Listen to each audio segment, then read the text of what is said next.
हैं मतलब आरएसएस के इंद्रेश कुमार जो मुस्लिमों को जोड़ रहे हैं, घर वापसी करवा रहे हैं। तो वो थे, आपके बालकनाथ थे और तमाम साधु संत थे काफ़ी वहाँ पर। तो वही मुलाकात हुई, तब लिवा गए थे अपने आश्रम पे, एक रात प्रवास भी किया था वहाँ पर। अभी तो उनका 70-80 अरे लाख रुपया पास हुआ है। बहुत हल्की बॉडी के हैं, बहुत लंबे चौड़े नहीं हैं, लेकिन बहुत मिलनसार व्यक्ति। हमारे परिवार से है भी नहीं। अच्छा, ये काला हनुमान जी मंदिर बहुत पुराना, यहाँ राम जी भी आके तब आगे बढ़े थे। और इस जगह के बारे में स्पष्ट तरीके से ये हमारे मित्र हैं यहाँ पे, ये पूरी तरीके से बताएंगे इसी स्थान के बारे में। सर बहुत बहुत धन्यवाद संदीप जी, आपने मेरे विचार जानने चाहे, इसके लिए आपको बहुत बहुत साधुवाद। जिस स्थान पे हम लोग बैठे हुए हैं ये बहुत ही रमणीक, बहुत ही पुनीत और बहुत ही ऊर्जा देने वाला स्थान है। संपूर्ण भारत में एकमात्र मंदिर ऐसा है जहाँ पर हमारे बजरंगबली आराध्य हनुमान जी काले स्वरूप में विद्यमान है। आप देख सकते हैं सामने श्री कृपा सिंधु काले हनुमान जी। इनका आशीर्वाद लेने से आपका जीवन दर्शन, आध्यात्मिक दर्शन, सामाजिक दर्शन और आंतरिक दर्शन हर प्रकार से मजबूत होता है। यहाँ से बस कुछ ही कदमों की दूरी पर माघ मेला क्षेत्र, ये माघ मेला क्षेत्र ही है, लेकिन देखिए महाराज जी का घर है।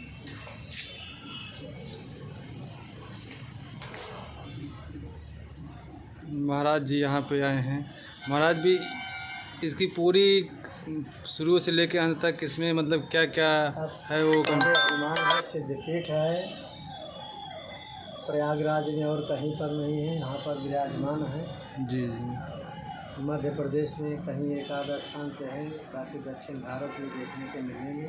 जी जी प्रयागराज में तो नहीं है। यहाँ पर हर व्यक्ति की मनोकामना सच्चे मन से जो आता है इसका पूर्ण होता है।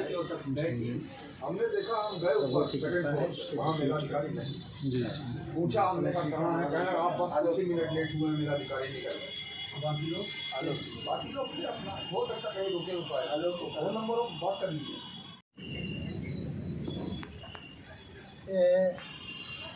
माघ मेला का पावन पर्व चल रहा है, कलशवासी लोग आ रहे हैं और सरकार की तो व्यवस्था बहुत अच्छी है, लेकिन हमारे मेला कर्मचारियों की व्यवस्था गड़बड़ है, ध्वस्त है। हर चीज़ की असुविधा है, कोई पूरा नहीं हो पा रहा है। चाहे जाके देखो खालसे में बालू नहीं है, वहाँ सब अनैतिकता हो रहा है। ज़मीन देने में वहाँ अनैतिकता हो रहा है। हाँ, मेला अधिकारी हरदम गायब रहते हैं, किसी को सुविधा जिसको चाहिए उसको नहीं दिया जा रहा है, और जिसको सुविधा की ज़रूरत नहीं उसको 50 लाख की सुविधा दिया जा रहा है। और ये सब मौके पे चेक भी किया जा सकता है कि किसको सुविधा मेला मिल रहा है, किसको नहीं मिल रहा है। हाँ, संतों को नाम पर जो संत हैं, जो तपस्वी हैं, वो आसमान के नीचे रह रहे हैं। त्यागी महापुरुष आसमान के नीचे रह रहे हैं, उनको कोई सुविधा नहीं। और जो त्यागी नहीं है, जो संत का जिसमें गुण नहीं है, उसको अच्छी अच्छी सुविधाएं मिल रहा है। वो कथा कह रहे हैं, कथावाचक हैं, ऐसे लोगों को किया जा रहा है कि चाहे जो बोल दे कथावाचक में। यहाँ बताइए, अब हम लोग गौ सेवा करने वाले हैं, सब शोषण हो रहा है यहाँ पर।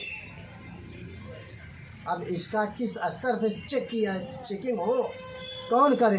क्योंकि वही सब कर्मचारी हैं, वही शोषण करने वाले हैं, वही चेक करने वाले। बताइए, प्रमुख सचिव आते हैं, उनको भी वहीं घेराबंदी करके रोक लिया जाता है। उसके बाद वो भी कहीं किसी से पूछ नहीं सकते हैं, कहीं जा नहीं पाते हैं, कोई अपना दर्द कह नहीं सकता है कोई संत। सही बात है। बताइए, ऐसे ऐसे चल रहा है। तो महाराज जी अव्यवस्थाओं में बोलबाला है। बस संतों के ये हाल है, जिनकी पुरानी सुविधाएं मिलती थी उनको काटा पीटी कर रहे हैं। 20% आपको ज़मीन लेस होगी, 30% आपकी ज़मीन लेस होगी। नई नई संस्थाओं को कहते हैं नाम बताया जा रहा है। इसका मतलब सत्य जो है वो असत्य करा जा रहा है। और क्या, जो पहले जो सुविधाएं संतों को मिलती थी, जो फैसिलिटियाँ थी, वो सब खत्म करके जो बड़े बड़े बाहुबली हैं उन संतों के वहाँ आश्रम में 13 में तंबू में खड़े बैठे रहते हैं अधिकारी कर्मचारी, जिनको जो कुछ मिलना था उनकी कटौती करके उनके यहाँ पहुँचा रहे हैं सीधे।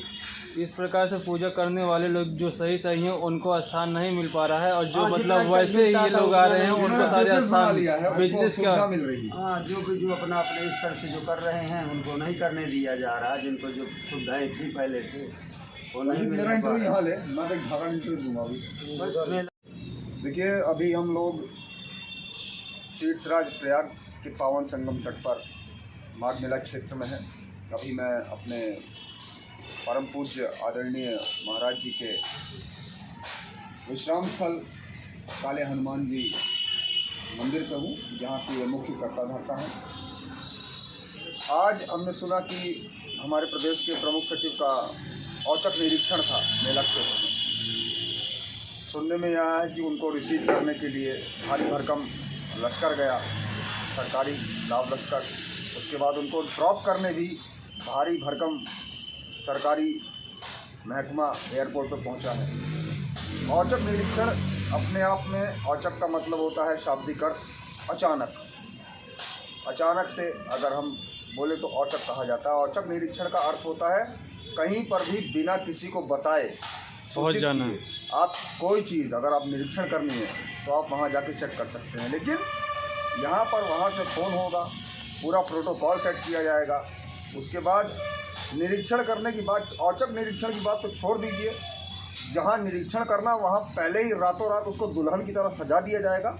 और जब यहाँ से जो अधिकारी महोदय हैं लखनऊ जाएंगे तो मेला को गुड बुक्स में बताएंगे, कहेंगे वाह मेला में क्या बढ़िया काम हो रहा है।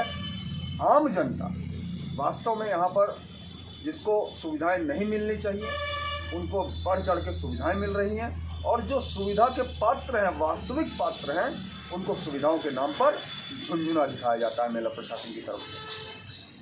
और अधिकारियों से मिलने भी नहीं दिया जाता है। देखिए, अधिकारियों से अधिकारी मिलेंगे कब? आपको अधिकारी के बैठने का समय मालूम होना चाहिए। अगर आप उस समय पर चले गए, पता चला अधिकारी एक इमरजेंसी मीटिंग में है, या अधिकारी अभी अपना ऑफिशियल मीटिंग में बिजी है, या तो टेलीफोन पे बात कर रहे हैं।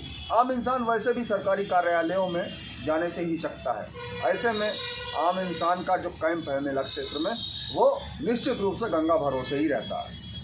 कहने को है कि मेला क्षेत्र में अधिकारी महोदय आते हैं। मेला अधिकारी का मतलब होता है जो मेला में आए हुए मेलार्थियों के लिए, मेला में साधु संतों के लिए, मेला में जो घूमने आए हैं उनके लिए सुविधाओं का प्रबंध करे। लेकिन सुविधाओं की बात छोड़ दीजिए, बस ये है किसी तरीके से ये 1-1.5 महीना पास हो, इसकी चिंता इन लोग को ज़्यादा है। बहुत ही